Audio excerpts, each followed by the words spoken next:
Managing Your Metamorphosis. Orders from the Good Doctor. Written by Cal Ness. Narrated by Remy. Before we begin, I would just like to direct your attention to our author's subreddit, West Coast Dairy. If you enjoy this story, he's got a lot more, and I highly recommend them. Now, on to tonight's tale.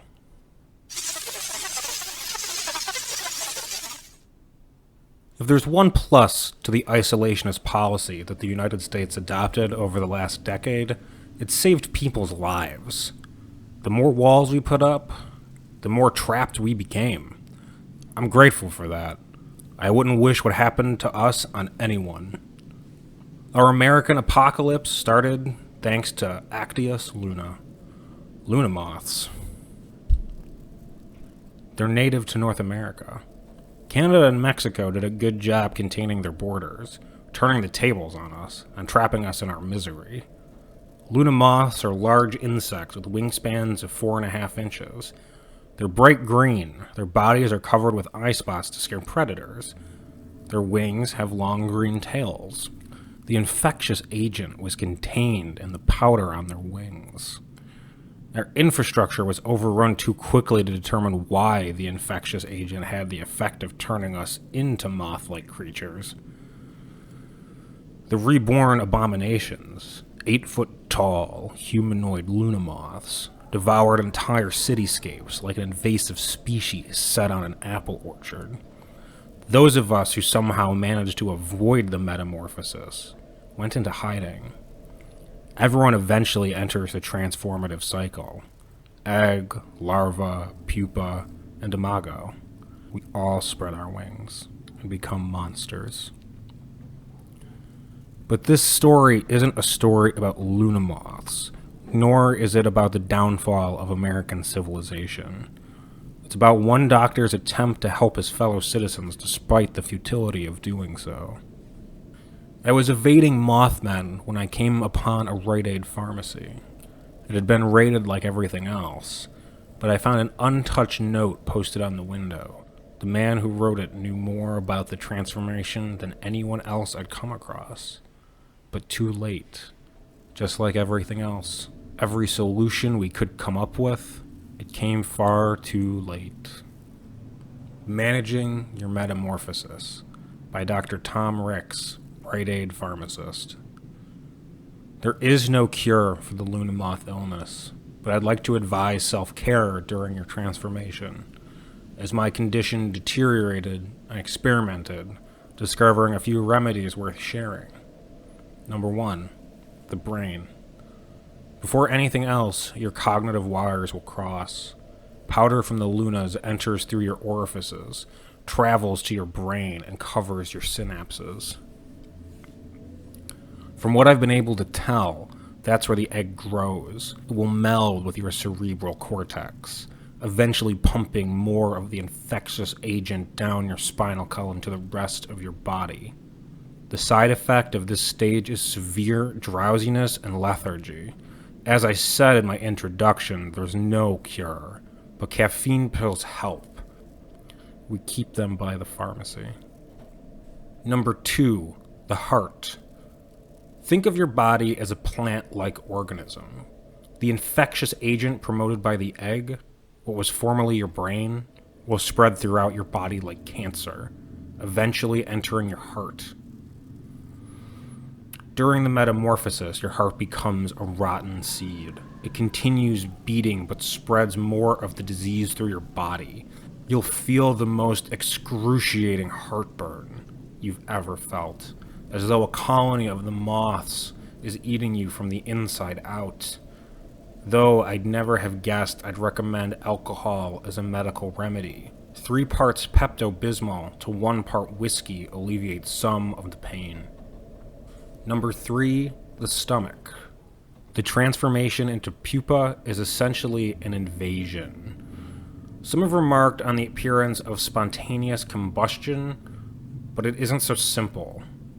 Like luna moths and other winged insects, we become, for lack of a better word, worms. But we still retain our human faculties, our human sense perception. We explode from the inside out. But, as you've probably seen, if you still have the cognition to read and understand this note, the worms still have a face, human arms and legs fused into a rubbery tail. The nastiest side effect of becoming pupa is the complete loss of your bowels. It's as though your internal plumbing springs unmendable leaks. Once again, there's nothing to do here. Despite our lack of toilet paper, we still had adult diapers last I checked. Those, at least, can preserve a shred of our dignity as a once proud species. Number 4, the legs. As all of us have witnessed, Mothmen fly and crawl rather than walk. Your legs will become useless before cocooning. This will feel like pedaling a bicycle with flat tires and wobbly wheels. Eventually, you'll lose the ability to walk altogether. And, as I mentioned previously, your legs will fuse into a singular tail.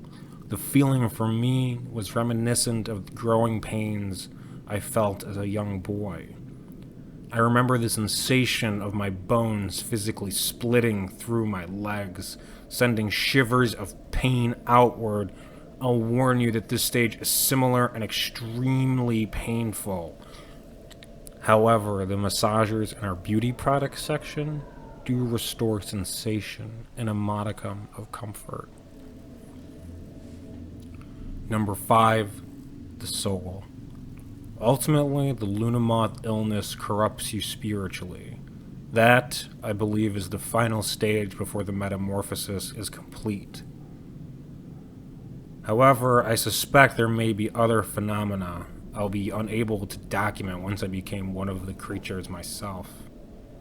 I do believe that despite our differences as Americans, despite our often moral ugliness, humanity resides in every one of us. No matter how many mistakes we've made collectively as a civilization, we're all human at the core. But our humanity, and I attest to this with confidence as I'm experiencing it while writing this note, is the last thing to go. I remember bits and pieces of my life, but things like love, compassion, kindness, loyalty, patriotism, and the other elements that once pointed my moral compass have become distant, flickering memories that I fear will soon be snuffed out altogether. I'm not sure what lies on the other side in our new consciousness, but I've found solace in prayer. I wish my news were better. Egg, larva, pupa, and imago.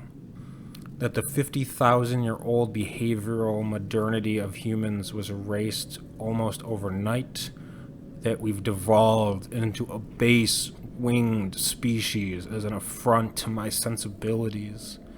I fear that other nations around the world will experience the same fate in a matter of time. The truth is this: the Lunamoth illness is an indifferent cancer. But if I can help one person make the metamorphosis less morally and physically debasing, then that is my final protest. Sincerely, Tom Ricks. I finished reading the note. Behind me I heard the drone of Mothmen. They found me. They always do. I took Dr. Rick's note and ran. If I somehow avoid being devoured, as so many people I've met have been, I'll eventually begin my transformation. It happens to all of us.